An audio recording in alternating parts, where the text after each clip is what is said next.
Assalamualaikum, ketemu lagi bareng Kak Ica di channel Ekonomi Seru. Hari ini kita mau belajar terkait dengan jurnal umum.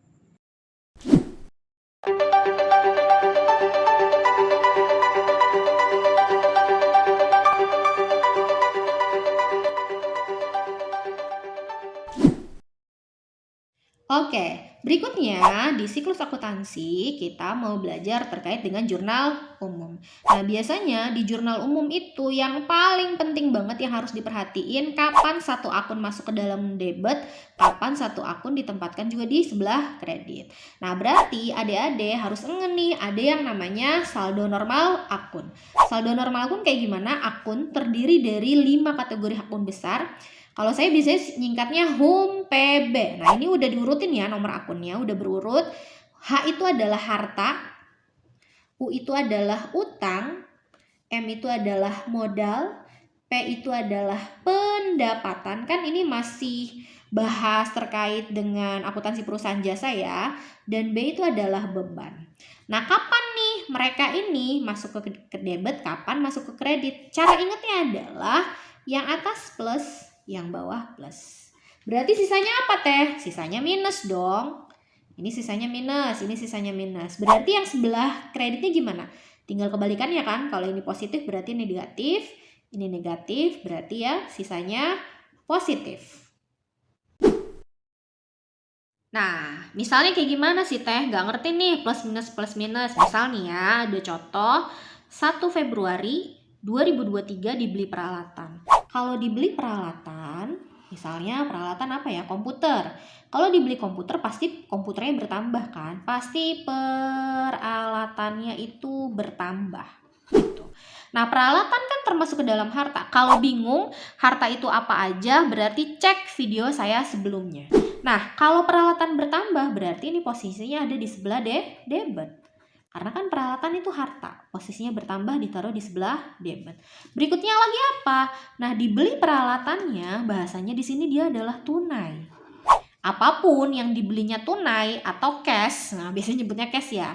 Berarti ini efeknya ada kas yang berkurang. Nah, kas berkurang, kas kan harta. Kalau berkurang berarti ditaruh di mana?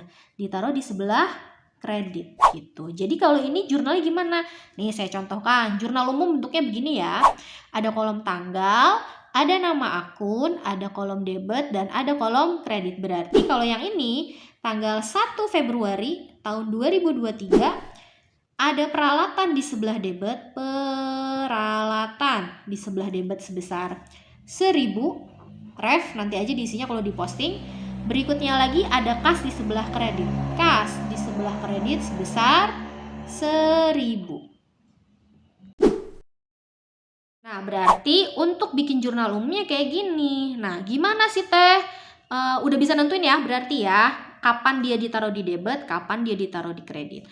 Terus yang berikutnya, kita mau bahas terkait dengan penulisan di jurnal umum. Contoh misalnya, kan soalnya kayak gini. Misal nih ya, contoh yang lainnya kita tulis juga tanggal 1 Februari 2023. Teh, saya mau nulis kasnya di kredit. Berarti kas di kredit gitu ya, nulisnya kredit dulu 1000. Baru peralatan di debit. Peralatan di debit 1000. Boleh nggak kayak gini? Nggak boleh. Aturannya adalah, ini salah ya berarti ya. Salah. Kenapa? Harusnya nulisnya debit dulu. Boleh kredit. Berarti aturan yang pertama adalah nulisnya yang di sebelah debit dulu. Terlebih dahulu. Nah, berarti ingat aturan yang pertama nulisnya harus debit dulu. Terus boleh nggak teh kayak gini nulisnya? Misalnya oke, kita peralatan nih debit. Peralatan debit 1000. Terus kasnya juga. Nah, ternyata kasnya dikenik 1000 ya. Nah, ternyata aturannya adalah kalau kas posisi dia di sebelah kredit, dia harus menjorok ke dalam. Jadi, ternyata ini pun salah. Ya, akun yang dikredit, yang di kredit itu secara penulisannya itu harus masuk ke dalam atau harus menjorok ke dalam. Jadi yang benar yang mana? Yang benar adalah yang ini. Yang pertama, otomatis jelas harus historical. Tanggalnya nggak boleh tanggal 2 dulu baru tanggal 1. Ini ya, tanggalnya harus berurut. Berikutnya, tulis debit dulu gitu ya. Nulis debit dulu baru nulis kredit, dan penulisan akun yang dikredit itu menjorok ke dalam. Oke, sekarang kita praktek ya. Biasanya kalau jurnal umum itu kan ada transaksinya dulu nih. Nanti di bawahnya pertanyaannya adalah tolong selesaikan atau tolong buat jurnal umum dalam transaksi tersebut. Ini ada transaksi tanggal 1 sampai tanggal 25. Ya udah, kita bikin jurnalnya. Nah, ini untuk patokan aja ya. Makanya saya tulis dulu. Kita bikin jurnalnya. Seperti biasa ada tanggal, ada nama akun, ada referensi, debit, dan kredit. Kita mulai dari analisis dulu di tanggal 1. 1 Januari 2023, Gon sebagai pemilik bengkel menyerahkan uang tunai sebesar 50 juta. Nah, berarti catatan di bengkelnya kan uangnya nambah ya. Nah, uangnya itu bertambah. Kalau uang bertambah, bahasa lainnya adalah kasnya yang bertambah. Kas bertambah, kas itu golongan apa? Harta. Ketika bertambah ditaruh di sebelah mana? Ditaruhnya di sebelah debit. Berarti tanggal 1 bulan 1 tahun 2023 ada kas yang bertambah di debit sebesar berapa? 50 juta. Nah, kalau misalnya 50 jutanya kebanyakan nolnya, terus mau disingkat, jangan lupa dikasih keterangan dalam ribuan rupiah. Apakah sudah selesai? Belum. Kan kalau jurnal minimal ada 2 akun ya, satu di debit, satu di kredit. Tapi bisa lebih dari 2. Kita cek lagi. Ternyata belum selesai nih. Pertanyaannya transaksinya menyerahkan uang tunai sebesar 50 juta itu sebagai modal awal. Nah, berarti ada modal yang bertambah di sini. Ada modal yang bertambah. Kita cek. Kalau modal bertambah ditaruhnya di mana? Ternyata modal ditaruhnya di sebelah kredit. Berarti jurnalnya ada kas tadi 50 juta di debit, ada modal. Ingat, kalau kredit nulisnya setelah debit dan nulisnya menjorok ke dalam sebesar 50.000. Selesai? Sudah selesai. Ini jurnal umum untuk transaksi yang pertama. Lanjut berikutnya ke transaksi 2 Januari dibeli tunai. Nah, kalau dibeli terusnya dibeli perlengkapan, pasti efeknya perlengkapannya bertambah ya. Nah, kita cek perlengkapan termasuk golongan apa? Harta kan? Berarti jika bertambah dia ditaruh di sebelah debit. Tanggal 2 Januari 2023 ada perlengkapan yang bertambah di sebelah debit sebesar berapa? 5 juta. Karena udah dalam ribuan rupiah, nulisnya 5.000 aja. Terus di kreditnya apa? Kita cek lagi. Ternyata dia belinya adalah tunai. Nah, kalau tunai efeknya gimana? Ya, belinya tunai berarti kan uangnya keluar. Ada kas yang keluar atau kas yang berkurang. Sekarang cek kas berkurang itu di mana?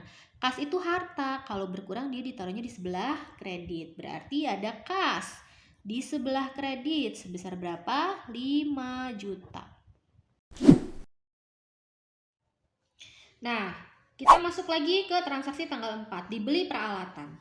Kalau dibeli berarti peralatannya bertambah. Peralatan bertambah itu termasuk golongan harta, berarti ditaruh di sebelah debit. Berarti tanggal 4 Januari 2023 ada peralatan yang bertambah di sebelah debit sebesar berapa?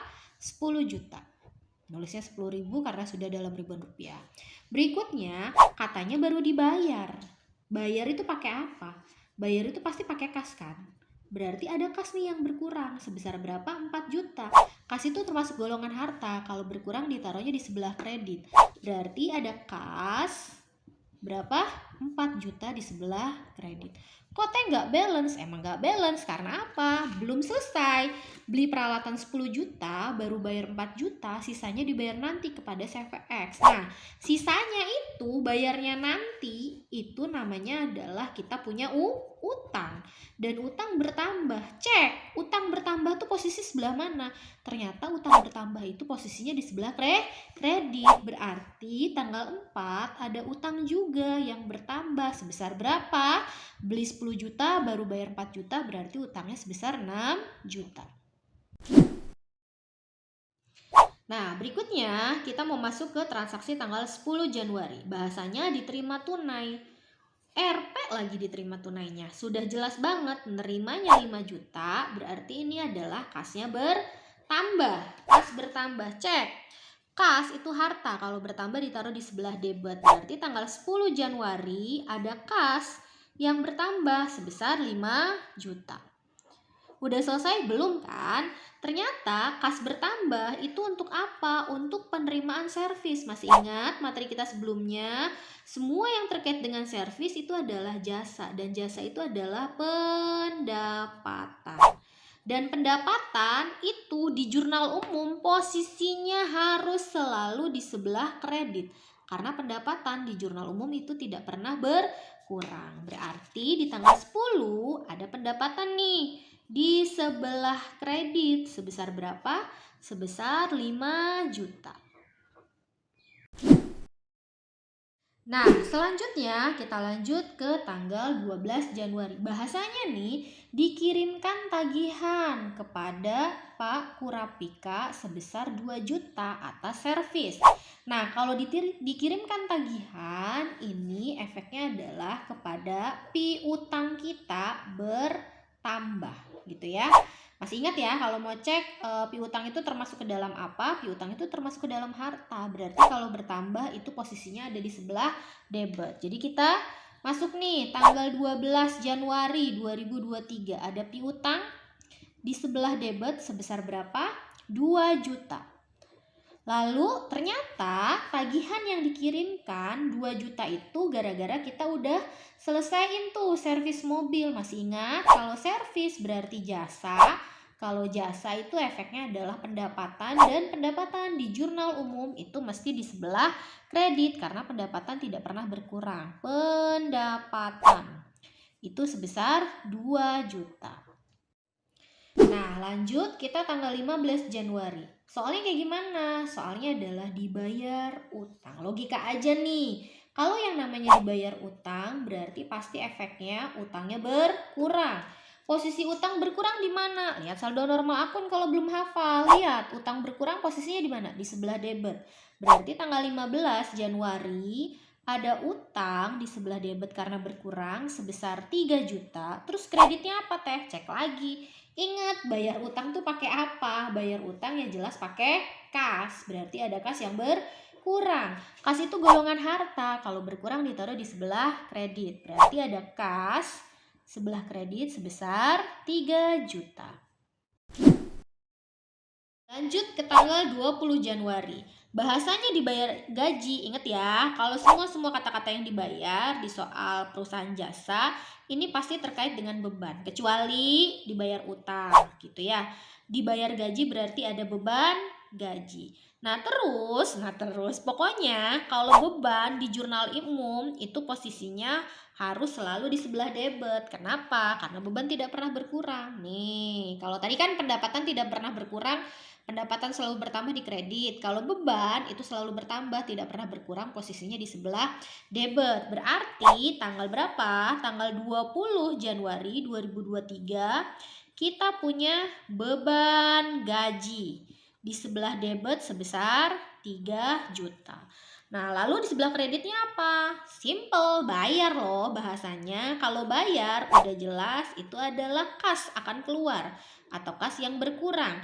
Kas berkurang itu lihat, harta berkurang posisinya sebelah kredit. Berarti tanggal 20 ada kas juga yang berkurang sebesar 3 juta. Lanjut di tanggal 23 Januari bahasanya adalah diambil uang untuk kepentingan pribadi. Ya, diambil untuk uang untuk kepentingan pribadi ini adalah prive. Dan prive itu dia adalah efeknya modalnya berkurang. Modal berkurang posisinya di mana? Lihat, modal berkurang posisinya di sebelah debit. Berarti Prive di tanggal 23 Januari itu ada di debit. Sebesar berapa? Sebesar 1 juta. Di kreditnya apa teh? Wajar, di kreditnya apa kok wajar? Di kreditnya kita lihat pakai logika. Diambil uang. Yang namanya diambil uang perusahaan diambil kan, berarti kas di perusahaannya itu berkurang. Kas itu apa? Harta kan? Kalau berkurang ditaruh di mana? Di kredit. Berarti tanggal 23 juga ada kas yang berkurang di sebelah kredit sebesar 1 juta. Lanjut kita ke tanggal 25 Januari. 25 Januari gimana? Diterima pembayaran piutang. Ih, bahasanya diterima loh. Terus juga ada RP. Nah, kalau diterima pembayaran piutang berarti kasnya bertambah.